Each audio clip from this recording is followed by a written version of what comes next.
J'adresse ces quelques paroles aux musulmans de manière générale, mais particulièrement aux jeunes. Alors quand on parle de jeunesse dans son sens large du terme, dans le sens large du terme, eh bien on englobe ici les 14, 15 ans jusqu'aux 25, 30 ans et plus encore. Ce n'est pas parce que tu as 30 ans que tu es vieux, loin de là, tu es encore jeune. Mais je veux m'adresser à ceux qui ont passé le premier cap de la première étape de la jeunesse ou qui y sont encore, qui sont dans cette première phase de la jeunesse particulièrement. Cette phase où on se construit et où on construit aussi.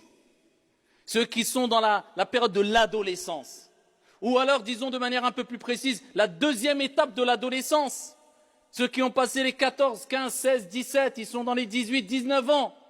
Ils sont en train de se construire et construire leur vie. C'est maintenant où les choses se jouent. C'est maintenant où leur avenir se joue.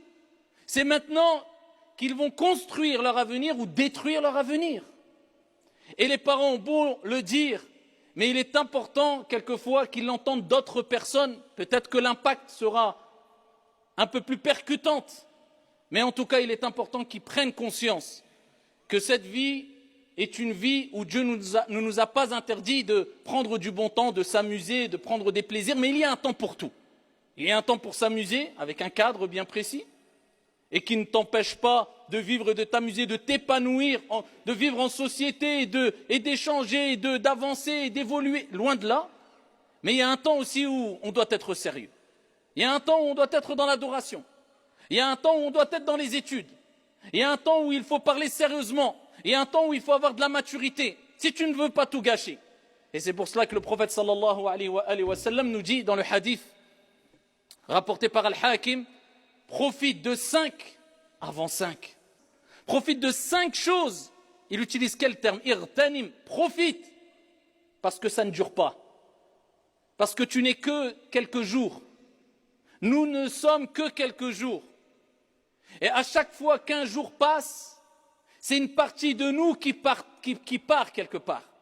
On se rapproche tous, on espère se rapprocher. Des projets, des espérances, des objectifs. Je vais me marier, Inch'Allah. Je vais avoir des enfants, Inch'Allah. Je vais construire, Inch'Allah. Je vais travailler, Inch'Allah. Et on l'espère. Et c'est bien d'avoir ici, d'être optimiste et de voir loin. Et d'avoir de l'espérance dans ce domaine-là.